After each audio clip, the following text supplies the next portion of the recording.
امثالوں کی اور سرکار علیہ السلام کی کثرت سے حدیثیں ہیں. فرمایا مجھے اپنی امت کے کسی چیز پر خوف ہے تو اس دنیا کی محبت میں لوگ گرفتار ہو جائیں گے اور یہ دنیا کی محبت لوگوں کو تباہ و برباد کر دے گی. اور وہ محبت دنیا کی تباہ و برباد کرتی ہے جس دنیا کی دولت کے حصول کے لیے بندہ شریعت کے اصولوں کو توڑ ڈالے. شریعت کے اصولوں کو توڑ ڈالے. وہ دنیا کی دولت بندے کے لیے جانے وبال ہے. بندے کے لیے جانے فرمایا اے میرے رفقا مجھے سرکار کا یہ فرمان یاد آ گیا تھا اس لیے میں نے رونا شروع کر دیا.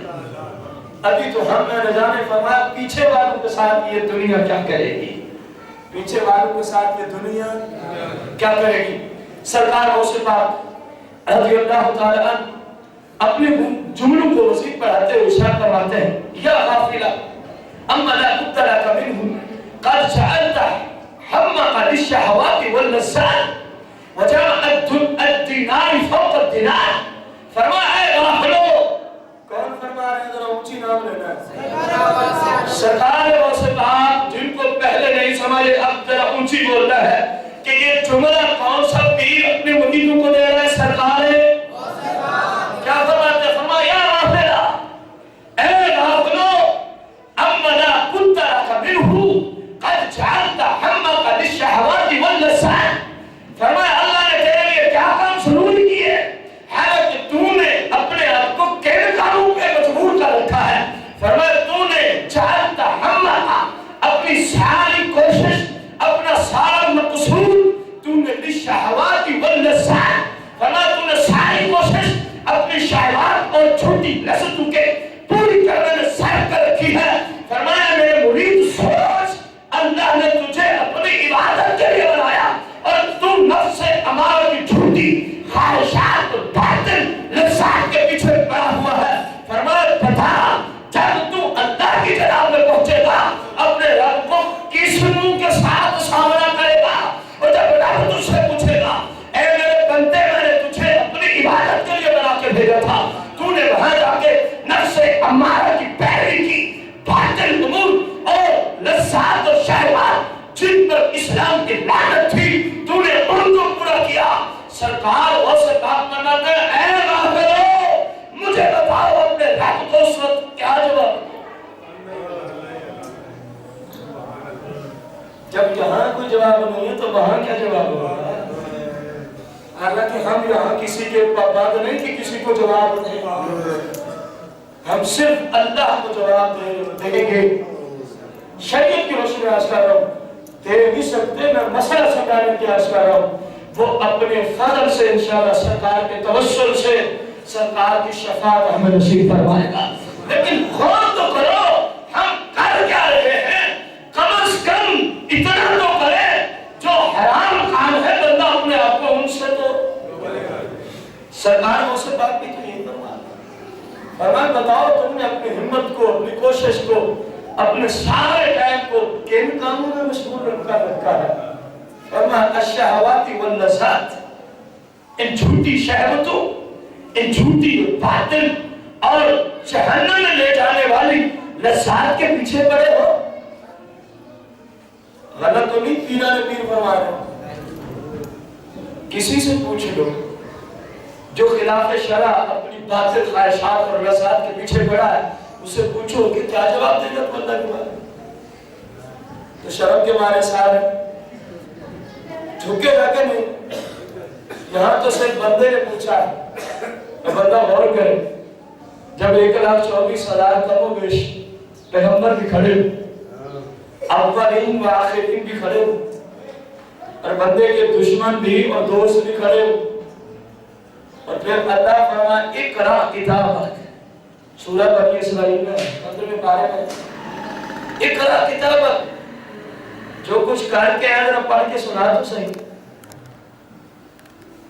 کیا عالم ہوگا اس وقت. اقرا کتاب قرآن ہے. بندہ اس وقت کس منہ سے پڑھے گا کہ میں نے نماز چھوڑ دی تھی. کس منہ کے ساتھ پڑھے گا کہ یا اللہ میں فلاں کی عزت کو چھڑا کرتا تھا.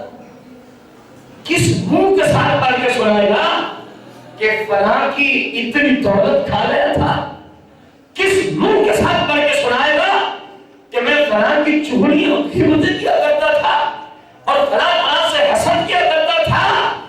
غور تو کرو کس منہ کے ساتھ کھڑا ہو کے پڑھے گا؟ کہ قرآن کا فیصلہ ہے، اقرا کتاب، اللہ فرمائے گا یہ تیرا نام اعمال ہے، پڑھ کے سنا۔ اب پڑھ گئے تو ہوگی کوئی مجال وہاں پڑھنے کی؟ تو بندہ اگر یہ کہ مسئلہ نام اعمال کھلا لکھا ہوا ہے کہ جتنے دن زندگی کے ہر روز 5 نمازیں میں پڑھا کرتا تھا، تو کوئی تردد ہوگا کہنا؟ جتنی زندگی کے رمضان مبارک کے مہینے آئے میں نے سارے روزے اللہ کی رضا کے، اگر یہ لکھا وہ پڑھنا پڑ جائے، مجھے رب نے جتنا مال دیا میں نے سب کا حساب کر کے زکوٰۃ بھی ادا، میں نے کبھی کسی غیر عورت کو چھیڑا، کسی کی عزت کو خراب، ہر کام اس طرح اگر لکھا آتا جائے تو پڑھنے میں کوئی تردد ہوگا؟ یہ خوش بھی ہوتا جائے گا اور سرکار بھی اس سے خوش ہوتے جائے گا کہ ہے تو میرا امتی کام کیسے کر کے لایا ہے، کام میری شریعت کے مطابق کر کے لایا ہے۔ اور اگر دوسری طرف پڑھنا پڑے تو بندہ کیا کرے گا؟ قرآن کہتا ہے یہ پڑھے گا نہیں، اللہ فرمائے گا پڑھ، اقرا کتابک، پڑھ اپنا کیے ہوئے کرتوت سنا ادھر، یہ شرم کے بارے۔ اللہ فرماتا ہے ہمارے پاس اور طریقے ہیں، کیا ہو گیا؟ زبان بھی پڑھتی، ہم اس پہ مہر لگا دیتے، بندے کے پاس میں تو زبان ہی ہے نا، سورہ یاسین میں فرمایا ہم اس پہ مہر لگا دیں، اور پھر تیری آنکھیں تیرے خلاف بولیں گی کہ فلاں چوک میں فلاں ٹائم پہ کھڑے ہوئے لڑکیوں کو دیکھا کرتا تھا، نیٹ کی فلاں ویب سائٹ کے ذریعے بد نگاہی کیا کرتا تھا، فلاں ذرائع سے بد نگاہی کیا کرتا تھا، یہ تیرے کان تیرے خلاف بولیں گے، فلاں گندی کلام کو فلاں جگہ تو نے سنا تھا، یہ تیرے ہاتھ تیرے خلاف بولیں گے، فلاں گندی چیزوں کو تو نے ہم سے پکڑا تھا، جس چیز سے رب نے روکا تو نے وہاں تک ہمیں پہنچایا تھا، یہ پیٹ بولے گا، یہ پاؤں بولیں گے، بتائے بندہ اس وقت کدھر جائے گا؟ ہوگا کوئی راستہ سوائے اس کے جو جہنم ہے؟ کوئی راستہ نہیں میرے بھائی، آج اپنے آپ پہ غور کر۔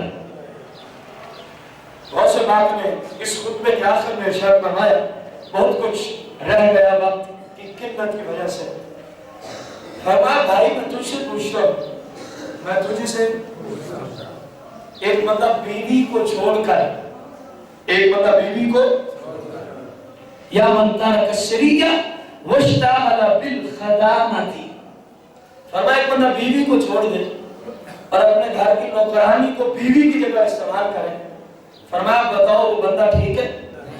اونچی تو بولو، مزید اونچی بولو، اور پوچھ رہے ہیں، اور ایک پیر پوچھ رہا ہے، غور کرو، جو ہمارا مقصود ہے ان بدماشوں کو سمجھانا جو آج پیروں کو بدنام کرتے ہیں، بھائی جن کو وجہ سے تو بدنام کرتا ہے ان کو تو اسلام بھی نہیں مانتا، ان کو تو اسلام بھی پیر، ہم جن پیروں کی بات کرتے ہیں وہ یہ ہوتے ہیں جن کا ہر جملہ قرآن و سنت کے مطابق ہوتا ہے، ہر جملہ جو زبان سے نکل جائے یا وہ قرآن کی ترجمانی کرتا ہے یا سرکار کی حدیث کی ترجمانی کرتا ہے۔ سرکار بہت سے پاک پیر ہونے کے ناطے سے مریدوں سے پوچھتے ہیں، فرمایا بتاؤ ایک بندہ بیوی کو چھوڑ کر جو معاملات شرم بیوی کے ساتھ ہوتے ہیں وہ اپنی نوکرانی کے ساتھ کرے، فرمایا بتاؤ یہ بندہ ٹھیک ہے تمہاری نگاہ میں؟ اب 11ویں کھانے کا حق ادا کرنا ہے آپ کو، اکثر سنی پتے 11ویں پہ ہیں، آپ کہیں یہ بار بار بولتا ہے بھائی میں 11ویں کرنے کا بھی قائل ہوں، 11ویں کھانے کا بھی قائل ہوں، لیکن نمک حرام جیسا نہیں اور نہ ایسے کو اللہ رسول پسند کرتے، جس غوث کے نام پہ لنگر چیرنا پھاڑنا، اسی غوث کی سیرت سے ریاض کرنا، بتایا جائے نمک حرام والی بات ہے کہ نہیں ہے؟ نہ کرو 11ویں، اللہ قیامت کے دن نہیں پوچھے گا کیوں نہیں کی تھی 11ویں،